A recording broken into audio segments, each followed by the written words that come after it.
mais uma live semanal. Deixa eu ajustar aqui.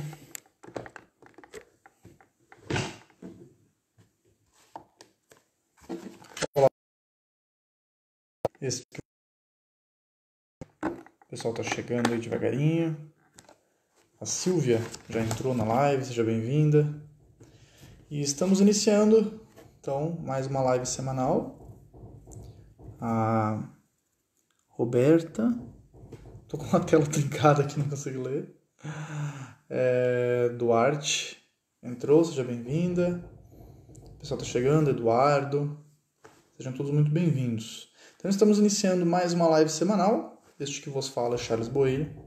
E na live de hoje a proposta é falar um pouquinho sobre o Mindfulness, que é um tipo, né, de meditação. Com isso também, na verdade, eu vou aproveitar o gancho do tema para falar um pouquinho sobre meditação, né, e o tipo de meditação laica, que eu já vou explicar o que é. Eu estou me baseando no artigo da Revista Sofia, publicado pela Editora Teosófica. Revista Sofia, que pode ser adquirido, os exemplares já publicados no site da Editora Teosófica, editorateosófica.com.br.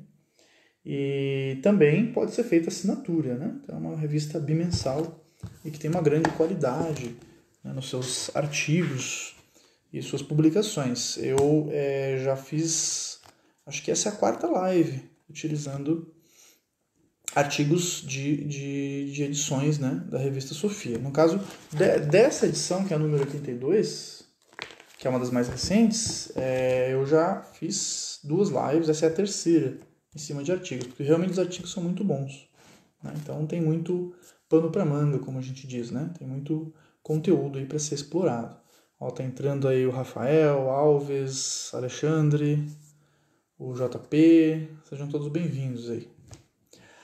Bom, então esse artigo, o nome do artigo é Mindfulness, uma meditação para todos. E o artigo é de autoria do Dr. Luiz Fernando Nicolotti, que é médico, instrutor de yoga, homeopata, acupunturiatra, nutrólogo e constelador familiar sistêmico, especialista em psicologia analítica e formação em mindfulness em Body Mind Training. E o Volney Jorge Pinheiro Júnior é psicólogo clínico, psicoterapeuta corporal e sistêmico, instrutor de mindfulness, yoga e meditação, com formação em terapia cognitiva baseada em mindfulness e biopsicologia.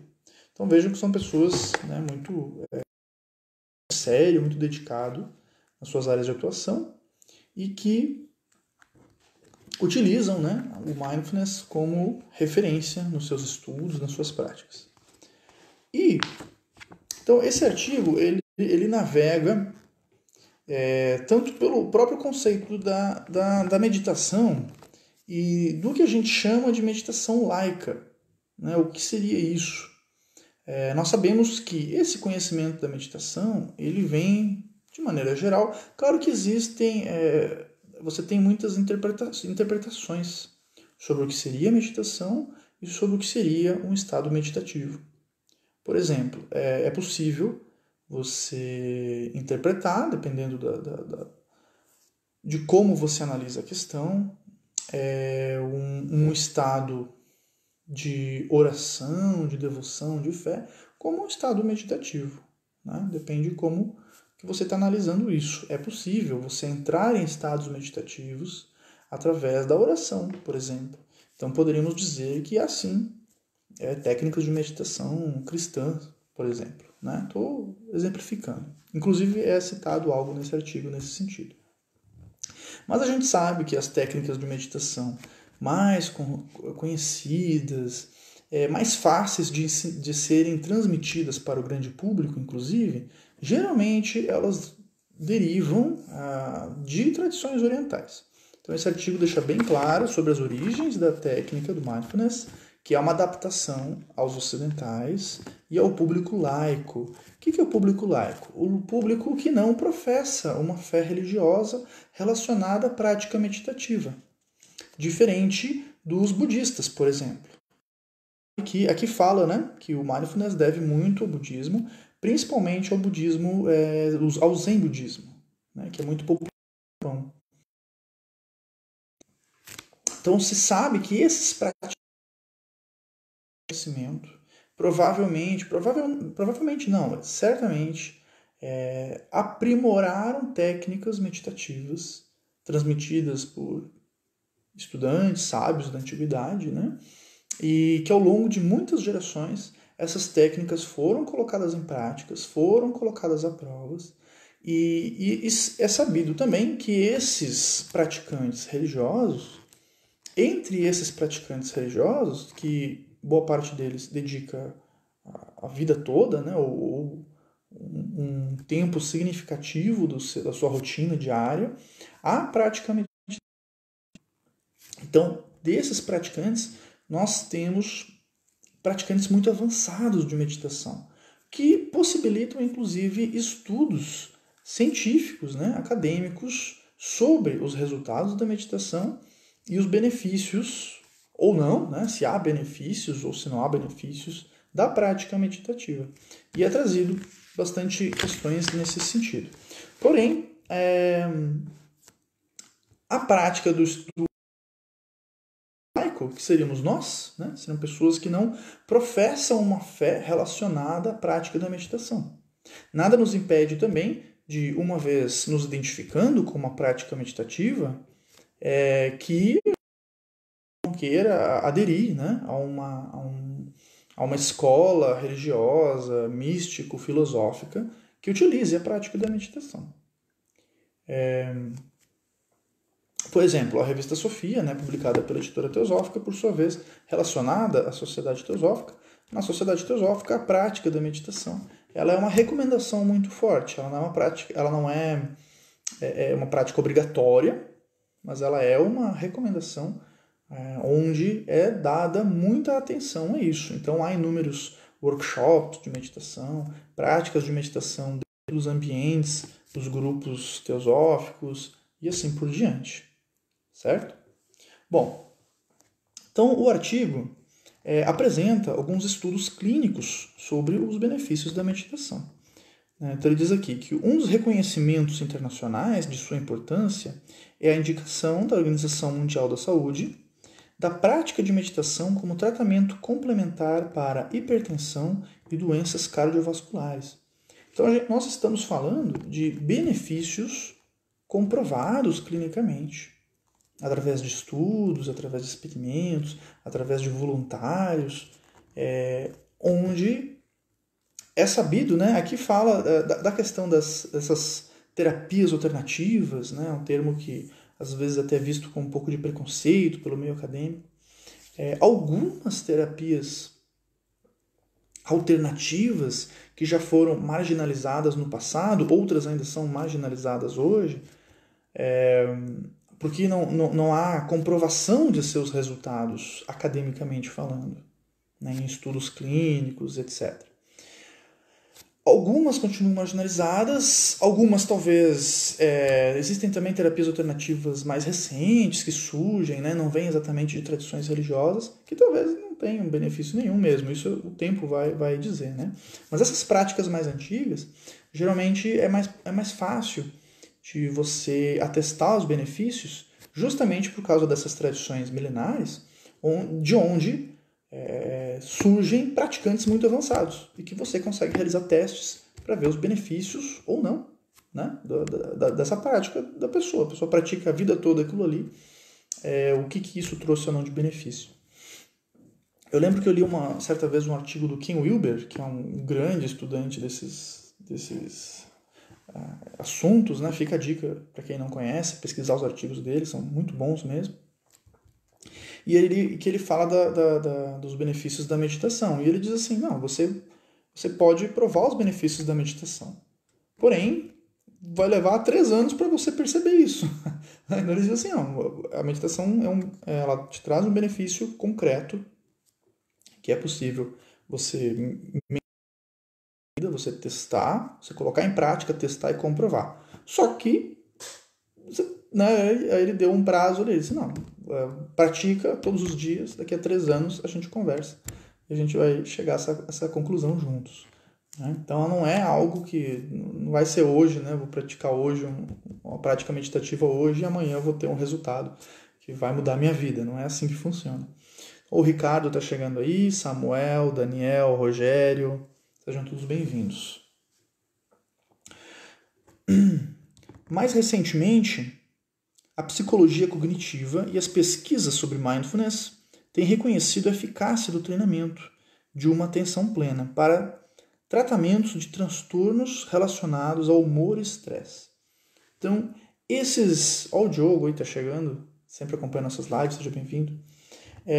Esses benefícios eles já são comprovados. Então, as meditações, né, que existem inúmeras práticas, elas já saíram, em boa parte, né, elas já saíram desse campo marginalizado pela academia científica e reconhecido como realmente práticas que trazem benefícios reais.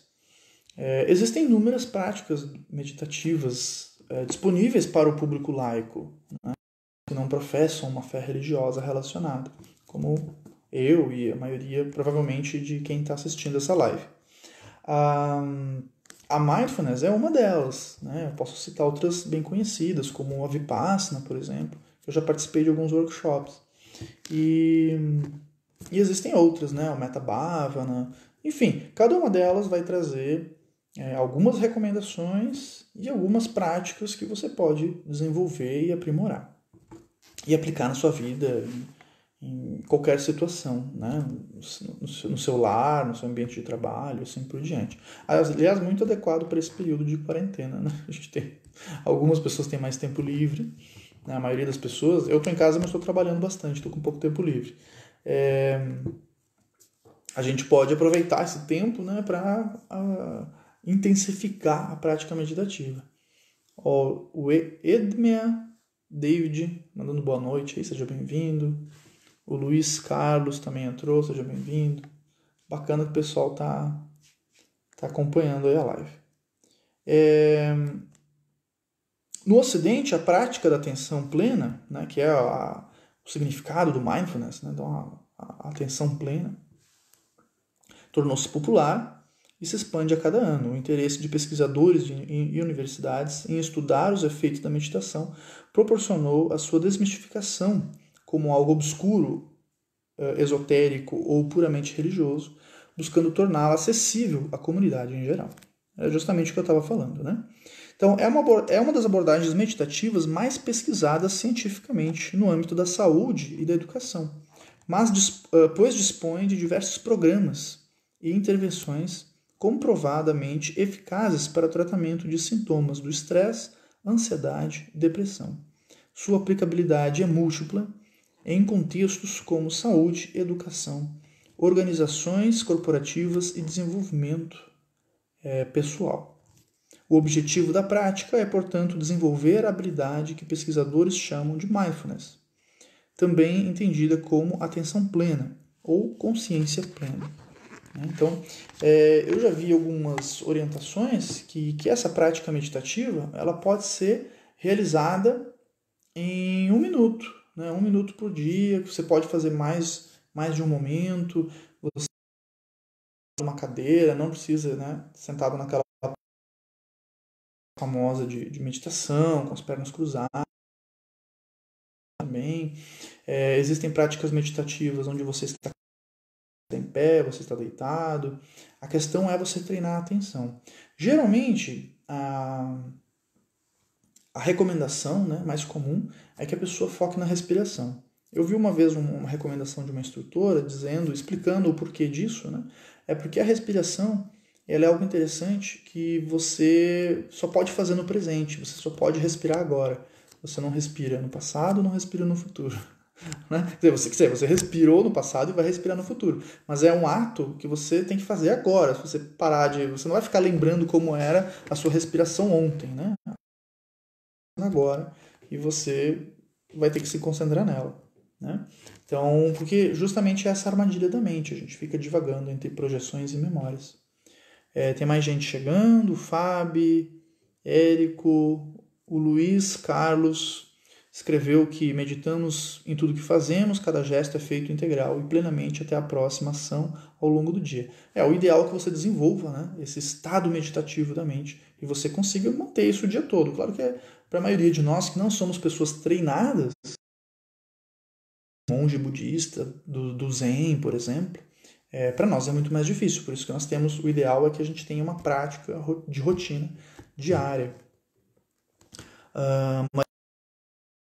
Maria João sempre nos acompanhando. O Charles Apolônio aí sempre acompanhando os grupos de teosofia também. Mandou um boa noite do Paraná. Muito bem, Distrito Rural. Seja bem-vindo. A conexão tá ruim, mas tudo bem. Vai ficar gravado aí no Facebook e no Instagram fica também 24 horas. A Edmia falou, é um bom momento para praticar a meditação. É verdade, né? Muita gente em casa aí, aproveitar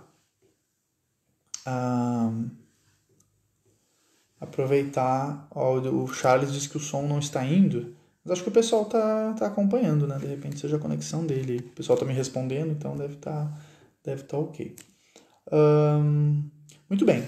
Aqui, continuando o artigo, né? Então ele diz que é preciso honrar as raízes do mindfulness, sobretudo as tradições orientais, em especial o budismo, fonte de algumas intervenções dessa abordagem. Né? Nada de novo foi criado, mas sim adaptado para um outro contexto. No caso, o ocidental.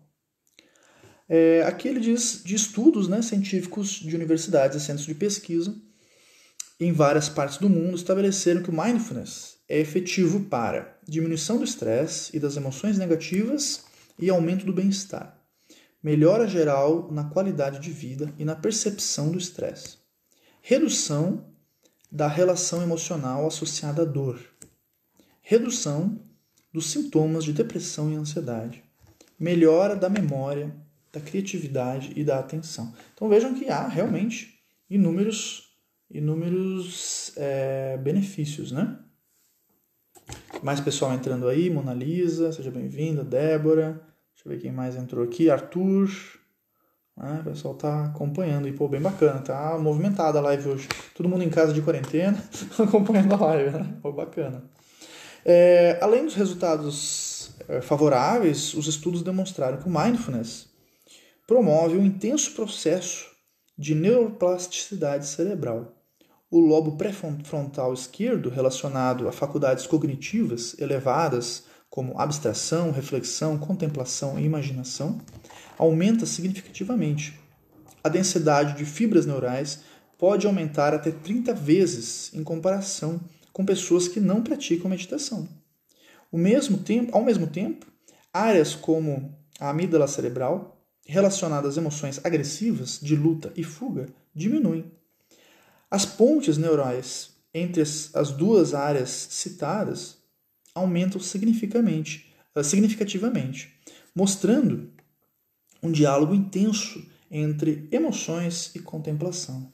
Então vejam que esses estudos eles mostram que realmente, graças à neuroplasticidade cerebral, né, é um conceito relativamente recente da neurociência, né, você perceber que o nosso cérebro ele se readapta, né, ele se modifica de acordo com as nossas práticas e estilo de vida, e estudos e exercícios mentais, né?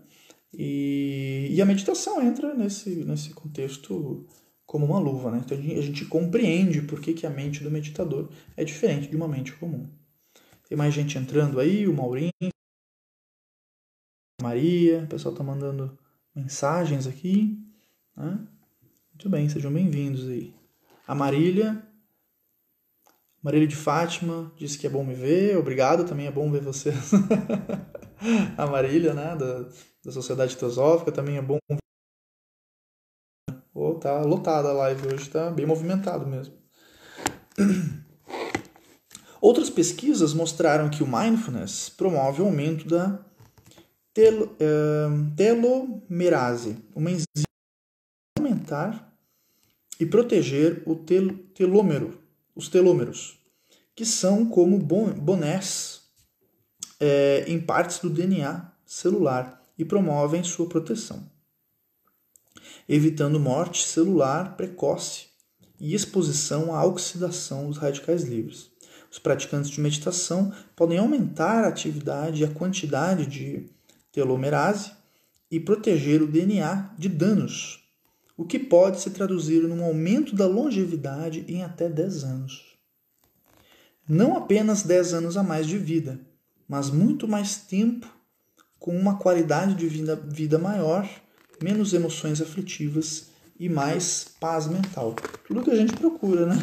A gente quer viver, todo mundo acha que quer viver mais, quer viver melhor e viver ativamente, né? Então, eu, particularmente no meio teosófico, a gente conhece várias pessoas, né? Que às vezes têm uma idade bem avançada, pessoas super ativas, né? Pessoal dando palestra, escrevendo livro, publicando livro, viajando, estudando, né? Numa idade que a gente observava, ou menos eu, né? Observava meus avós, assim, que nessa idade o pessoal já estava assim, estava com saúde e tudo, mas, né? Já estava assim, já parando as atividades, né? Já estava assim entrando num ritmo de vida mais calmo, né? Mais de recolhimento, assim, não produzindo, né, muitas coisas. E a gente nota essa diferença. O Maurinho comentou estar atento ao movimento da mente o tempo todo, em um estado total de vigilância e disciplina. Não seria um real meditar? Com certeza, né? Seria entrar num estado de meditação, o que a gente chama, né, do desenvolvimento de uma mente meditativa. Então, essa mente que consegue fazer isso, perceber as coisas quando elas acontecem, mantendo, né, o controle da respiração. Eu percebo essa questão da respiração é muito importante, né? Isso eu sempre coloquei em prática há bastante tempo, principalmente no meio profissional. Às vezes a gente está numa pressão, né? Pressão externa, pressão interna, também as cobranças que a gente tem com nós mesmos. E às vezes só lembrar de realizar, eu faço muito isso, né? Eu me recordo de prestar atenção na respiração, uma prática de respiração de qualidade. Eu lembro uma escola que eu trabalhava, num período bem turbulento, assim, que tinha de trabalho mesmo, de excesso de trabalho. E eu lembro que quando eu subia as escadas, eu me concentrava na minha respiração, fazia uma respiração de maior qualidade. Não era uma respiração artificial, de encher os pulmões e liberar. Era simplesmente uma respiração de maior qualidade. Quando a gente está em situações de estresse, às vezes a gente esquece de respirar, ou respira com muito pouca qualidade, né? Faz aquela respiração cachorrinho, assim, né? Bem curta, e isso nos prejudica, né? Isso cria uma tensão no corpo, e a gente não consegue resolver as questões. Então, eu sempre digo que, às vezes no meio profissional, a gente fica nervoso com os acontecimentos, e é normal, né? Sempre tem muitas pressões e dificuldades e desafios que a gente tem que enfrentar, mas ficar nervoso não ajuda em nada. Então, por maior que seja o problema, se tem algo que não resolve, é você perder o seu controle emocional e entrar, né, em questões que só atrapalham, na verdade. Bom, o tempo já está avançando, passei de 20 minutos, eu só vou fazer alguns comentários para analisar. Então, aqui ele dá umas dicas, né, na terceira página do artigo, ele vai falando de algumas características que a gente tem que desenvolver para começar a colocar a prática meditativa na nossa vida. Então, ele fala da mente do principiante.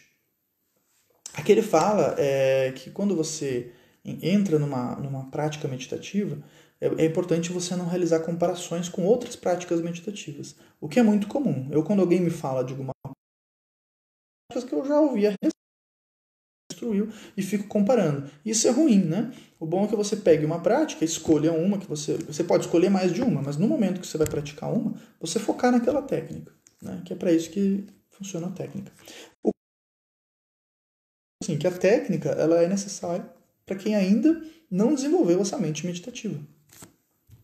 Eu lembro que uma vez eu questionei um praticante do Tao, um oriental de Taiwan, que reside em Caxias do Sul, Rio Grande do Sul, e a gente perguntou para ele, né, você medita?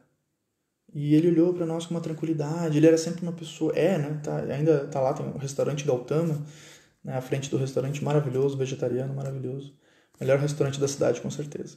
Fiz uma propaganda gratuita aqui, mas é que é muito bom mesmo. E a gente perguntou, né, você medita? Esperando que ele dissesse, sim, eu levanto 5 da manhã, alguma coisa assim. E a resposta dele foi, o tempo todo, né? Foi muito, muito certeira a resposta, assim, e a gente sentiu que era muito verdadeiro, por conhecer ele, por ser uma pessoa muito amorosa. É a definição do que a gente chama de uma pessoa zen, né? Ele nunca altera, sempre tranquilo, sempre sereno, sempre em paz. Realmente, ele desenvolveu uma mente meditativa. Talvez essas técnicas que a gente está falando, para ele já não façam mais muito sentido. Né? Mas para nós que ainda não chegamos nesse estado, essas técnicas são muito eficientes. Então, é importante, como diz aqui, né, a mente do principiante, que a gente foque na técnica que você escolheu. Se você achar que essa técnica não se adapta a você, aí depois você estuda outra, e daí você foca na outra, e assim por diante. O Diogo comentou que os SEAL da Marinha, nos Estados Unidos, fazem meditação. Muito bem, é muito importante, né? Eu vi também, eu já vi algumas matérias, rapidamente, assim, não vou lembrar, de pessoal até em zona de conflito, né? Soldados que entram numa situação de amplo estresse, havia incentivo para práticas meditativas para a pessoa poder manter a sanidade. Aí nesses casos de estresse, nesse nível, né? A pessoa manter a sanidade mesmo, né? Não é nem ficar tranquilo, que é uma situação que talvez você não consiga ficar tranquilo, mas ficar mais do que poderia, né, entrar em situações bem ruins ali. Bom, aí fala também outras características. A abertura, então você se abrir para o ensinamento, né? Você não ficar pré-julgando. Né? O outro item é o não julgamento. Então você não ficar pré-julgando, né? Coloca em prática, testa por um tempo, para ver se aquilo ali se adapta a você ou não. A curiosidade, né? Então você tem que ter um impulso, né, para a investigação. E a gentileza. Eu tenho até uma frase, eu tenho umas frases minhas, assim, que eu digo, não é que eu quero ensinar, que eu utilizo para mim, às vezes eu escrevo e falo para as pessoas que é útil para mim, pode ser para os outros, né? Eu sempre digo assim, na dúvida, seja gentil, né?